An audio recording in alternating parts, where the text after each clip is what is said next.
Hi. So, how to really make America great again? My name is Phil Champagne. I'm the author of the book of Satoshi and Bitcoin vs. Altcoin. Now, I'd like to get on a subject that I think makes sense in the political situation we're in right now. And it's basically what I believe really would make the USA really great again. I'm a proponent of decentralization, hence Bitcoin. But the point also is that you can vote with your feet when the federal government is smaller and the power is more at the state level.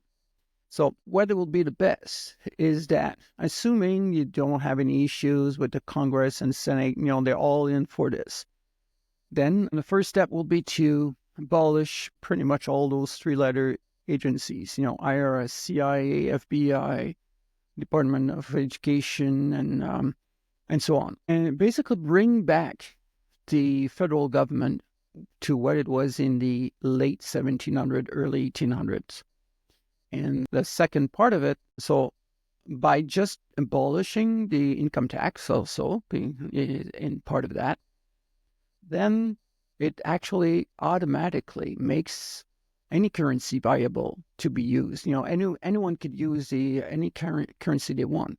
So probably the fraudulent reserve notes, US dollars as it is, will be trashing down because, people will not be interested as much to, what, I want to be paid in Bitcoin now, or I want to make a contract. And, there will be so many, it will be quite a shock, because now really anyone can use any currency. You don't have to think about, oh, I have to deal with capital gain. I have to think about, I have to put 20% or 30% aside whenever all gone. Imagine what that little dark cloud in your head goes away, what it means when you're thinking about Bitcoin and making purchases. And, it's really changes the philosophy and it percolates across society. And it really changes the mindset. So that will be the first thing that will be amazing with that. The other thing to understand is that once you reduce the size of the federal government, people can vote with their feet. But the other thing is that the federal government now has to deal, because now obviously the federal government will be reducing the expense drastically.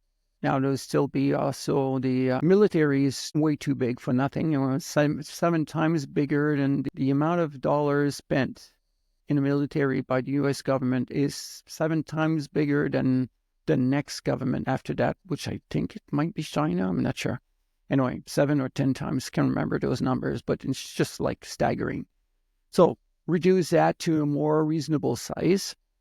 And now there will still be the question of the unfunded liabilities. You will still be dealing with this. It's like, okay, now Social Security and Medicare, Medicaid. First of all, there's so much distortion in the medical sector. So it's staggering that too. You do not have, in the United States, we do not have a free market in the health sector.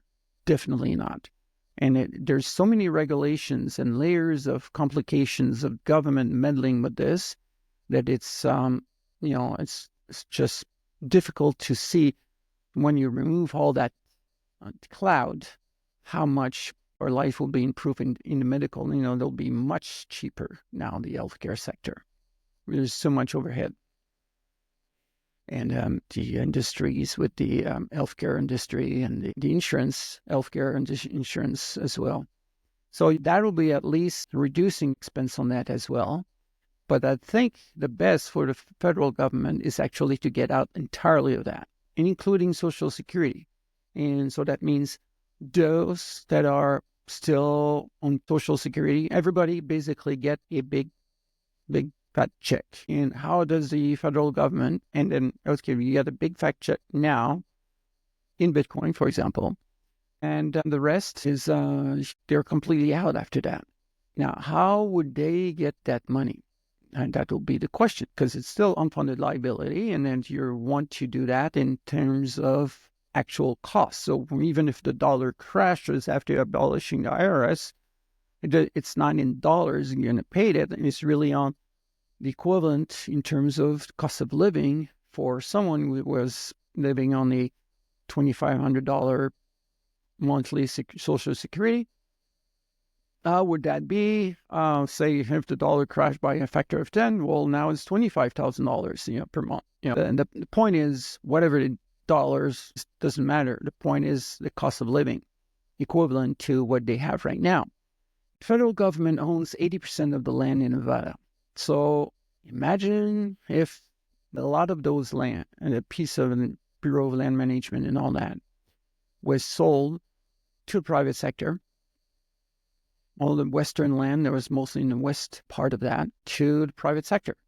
And to mostly probably trying to favor Americans to own those things over the foreign citizens. But the point is, it will be really advantageous because they really get something, they sell something of value. And there's also a bunch of building they could sell also. How many buildings they own in Washington, D.C., for example, that could be sold as well. So now you really are getting actual, say, Bitcoin. Now you can turn around and then pay off those unfunded liabilities that gets funded from. Because one of the reasons we say unfunded is because nobody accounts for how much value is the land that is owned by the federal government. If we did account for that, how much, oh, wow, that 80% of land in Nevada, if it was sold on the private sector, how much would that be? Oh, wow, now suddenly the unfunded liability is not as high as it used to be, These are the other aspect. Now, you might say, well, okay, but there's no water over there, so what's the point? But that could be another thing where there's an incentive, for example, for California, who gets most of the water from Colorado, because, it's complex stuff in the West where the first who have access to a river, they have water rights based on first come, first serve. So California has more, and Nevada barely have any rights to the Colorado River. And so that's why Las Vegas has to throw back all that water, most of the water they extract from the Colorado River back into the Colorado River after. But imagine, for example, that the water from California has an incentive. There's been a driven incentive in some way to have more decentralization water plant, because you're on the side of the ocean, while the landlocked state will then have more access to the Colorado River. And therefore, there will be more valuable, the lands in those landlocked states that are in the desert, they'll be favorable then to change all the equation of that. So that's the direction I would think, if everything was possible, if obviously the Senate and Congress would not put barriers to that. And I just imagine that the ability for now to be the state competing, and it would be remarkable. All right, take care, and I hope you had fun. Subscribe, like, that'll be appreciated. Take care.